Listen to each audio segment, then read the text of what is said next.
Hello everyone, myself doctor Kshitij Goswami और मैं आप सभी का स्वागत करता हूं अपने यूट्यूब चैनल जिसका नाम है वेट मंत्रा। तो हमने एक टॉपिक स्टार्ट किया था और अगर आप मेरे यूट्यूब चैनल में लास्ट जो मेरी अपलोडेड वीडियो है उसकी तरफ जाएंगे तो आप देखेंगे हमने एक इम्पॉर्टेंट टॉपिक जो है स्टार्ट किया था, वो था ब्रुसेलोसिस। और ब्रुसेलोसिस के बारे में हमने लास्ट लेक्चर में पढ़ लिया था कि ये एक बैक्टीरियल डिजीज है। इसका मोस्ट इंपॉर्टेंट साइन होता है abortion in the last trimester of the pregnancy. Plus हमने इसके कुछ जो है वो बैक्टीरिया की खास बातें देखी थी, प्लस ये कैसे स्प्रेड हो सकता है। जैसे हमने कहा था कि ह्यूमन में भी ये स्प्रेड होता है और एक ये बहुत इंपॉर्टेंट जूनोटिक डिजीज भी है।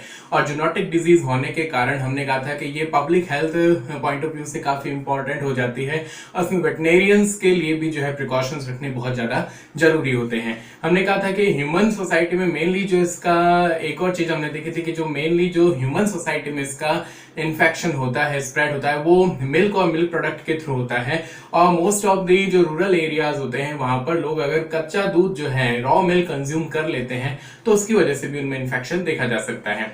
क्योंकि हमने देखा था कि मोस्ट ऑफ दी जो सिक्रीटरी प्रोडक्ट्स होते हैं उनके थ्रू जो है वो ब्रुसेला को भी सिक्रीट किया जाता है।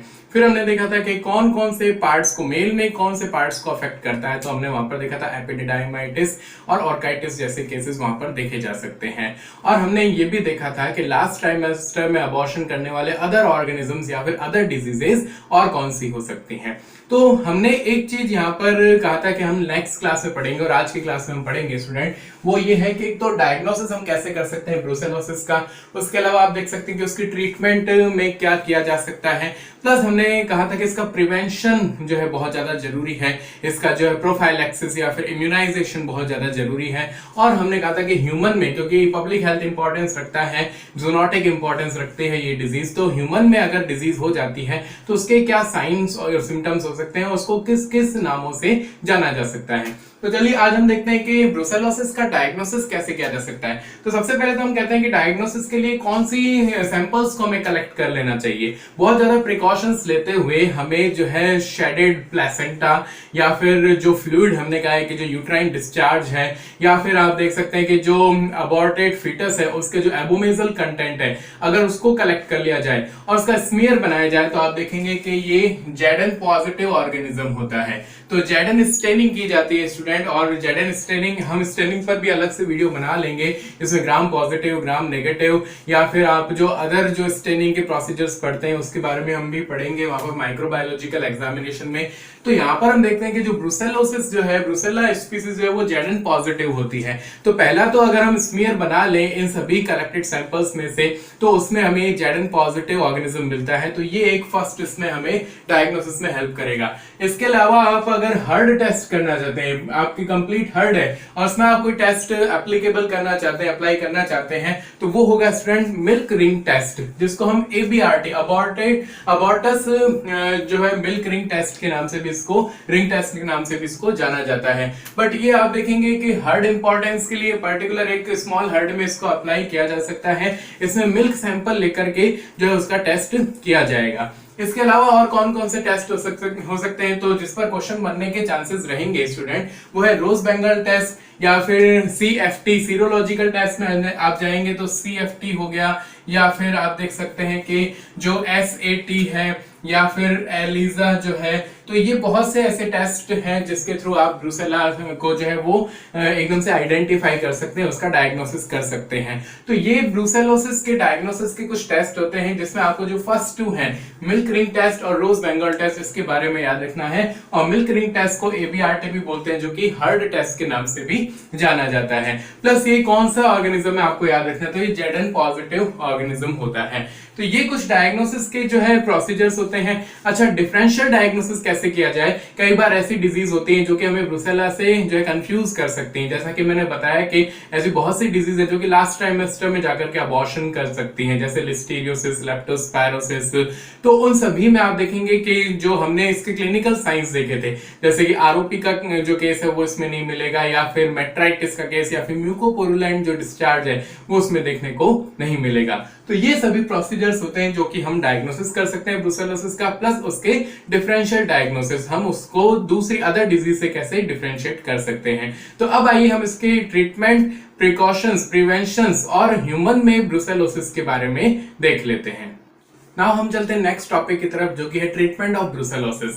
तो देखिए स्टूडेंट, बहुत इंपॉर्टेंट बात है कि मोस्टली अगर ब्रुसेला डिटेक्ट हो चुका है किसी हर्ड के किसी पर्टिकुलर एनिमल में, तो उसका ट्रीटमेंट जो है वो इतना क्योरेबल नहीं रहेगा। या तो जो है नेशनल पॉलिसीज जो है उसके अकॉर्डिंग जो है एनिमल को स्लॉटर कर दिया जाएगा। जैसे आप देख सकते हैं अब्रॉड में जो है वो एनिमल को डायरेक्ट स्लॉटर कर दिया जाता है, क्योंकि ब्रुसेलोसिस के थ्रू ये अदर एनिमल से भी स्प्रेड कर सकता है, प्लस ह्यूमन बीइंग को भी खतरा बना रहता है इसके इन्फेक्शन से। इसलिए या तो अफेक्टेड या फिर इन्फेक्टेड एनिमल का जो है डायरेक्ट स्लॉटर कर दिया जाएगा, या फिर कुछ ट्रीटमेंट पॉलिसीज अपनाई जाए तो उसमें क्लोरटेट्रासाइक्लिन या फिर पेनिसिलिन या फिर ऑक्सीटेट्रासाइक्लिन, इन सभी ड्रग्स जो है इनका यूज लिया जा सकता है। तो ट्रीटमेंट वाइज इस पर जो है कोई खास आपको ध्यान नहीं देना है, इस पर क्वेश्चन भी नहीं बनता है। अगर हम बात करें कैनाइन ब्रुसेलोसिस की, तो उसमें भी आप देख सकते हैं कि क्लोरटेट्रासाइक्लिन या फिर जो पेनिसिलिन है, एम्पिसिलिन का जो आप देखेंगे कि जो प्रिपरेशंस आती हैं उनके थ्रू इसका ट्रीटमेंट किया जा सकता है। देखिए अब हम देखें प्रिवेंशन और कंट्रोल कैसे किया जा सकता है ब्रुसेलोसिस का, तो हम उसके लिए वैक्सीनेशन जो एक शेड्यूल देख लेते हैं और कौन कौन सी वैक्सीन जो है वो अवेलेबल है। सबसे मोस्ट कॉमन आपको याद रखना है जो कि लाइव एटीन्यूएटेड जो वैक्सीन है, आप देखेंगे कि जो वैक्सीन का यूज किया जाता है लाइव एटीन्यूएटेड वैक्सीन, वो है S19। आपको याद रखना है, ये इंपॉर्टेंट है स्टूडेंट। ये लाइव है बट एटीन्यूएटेड है, तो यहाँ पर इम्यूनिटी प्रोड्यूस हो जाएगी। वैसे इसको आप एक और नाम से जानते हैं कि इसको हम काफूड वैक्सीन भी बोल सकते हैं। और जो काफूड वैक्सीन है इसको हम करते किसमें है, तो ये फीमेल एनिमल में करना है आपको, और at the age of 4 to 8 month की जो एज होती है उस दौरान हमें ये वैक्सीनेशन करना है। इसका रीजन ये है स्टूडेंट कि एक तो पहली बात तो फीमेल में किया जाता है, इसको मेल में नहीं करते हैं। मेल में नहीं करने का रीजन मैं आपको बता देता हूं कि अगर आप मेल में इसका वैक्सीनेशन कर देंगे तो चांसेस है कि मेल एनिमल जो है वो उसमें जो है नेचुरल इन्फेक्शन के चांस जो है कैरेक्टर्स प्रोड्यूस हो जाएंगे और वो नेचुरली इन्फेक्ट हो जाएगा। इसलिए यहाँ पर मेल जो काफ है उसका आपको कभी भी जो है वैक्सीनेशन नहीं करना है ब्रुसेलोसिस से। इसलिए ये इंपॉर्टेंट चीज आपको याद रखनी है। प्लस आप देखेंगे अगर एनिमल प्रेग्नेंट है तो प्रेगनेंसी के 4 to 5 मंथ के दौरान भी आप उसका ब्रुसेलोसिस का वैक्सीनेशन कर सकते हैं। फिर देख रहे हैं एक और वैक्सीन आया है स्टूडेंट जिसको हम बोलते हैं RB51।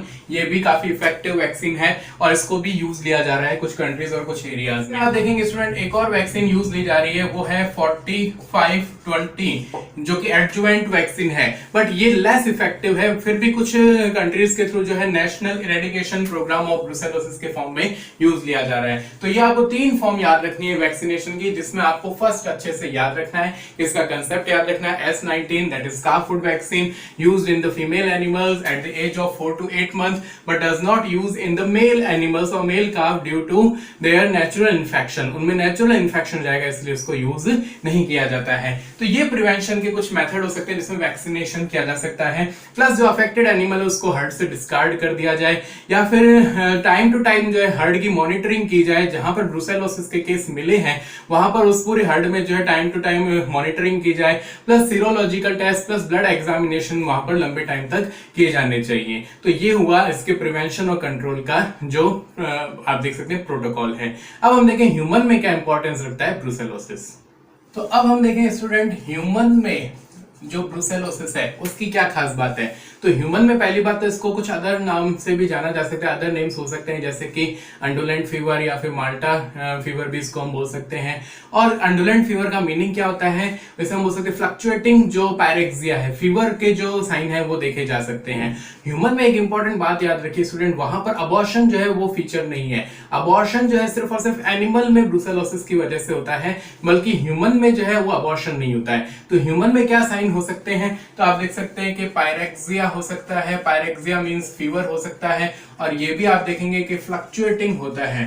तो फ्लक्चुएटिंग मीन्स जो कि कभी हाई फीवर हो गया, कभी फिर से बुखार उतर गया, तो इस टाइप के साइन आ सकते हैं। प्लस आप उसमें देख सकते हैं कि जो मसल्स हैं और जो जॉइंट है उनमें जो है वो पेन हो सकता है, मसल और जॉइंट में पेन देखा जा सकता है ब्रुसेलोसिस की वजह से, या फिर ऑस्टियोमाइलाइटिस के केसेस देखने को मिलेंगे। ह्यूमन में इन्फेक्शन कौन कौन सी स्पीसीज से हो सकता है, तो ब्रुसेला अबॉर्टस से हो सकता है, या फिर ब्रुसेला सुइस से, ब्रुसेला मैलेंटाइनसिस से, और रेयरली जो है ब्रुसेला कैनिस से भी हो सकता है।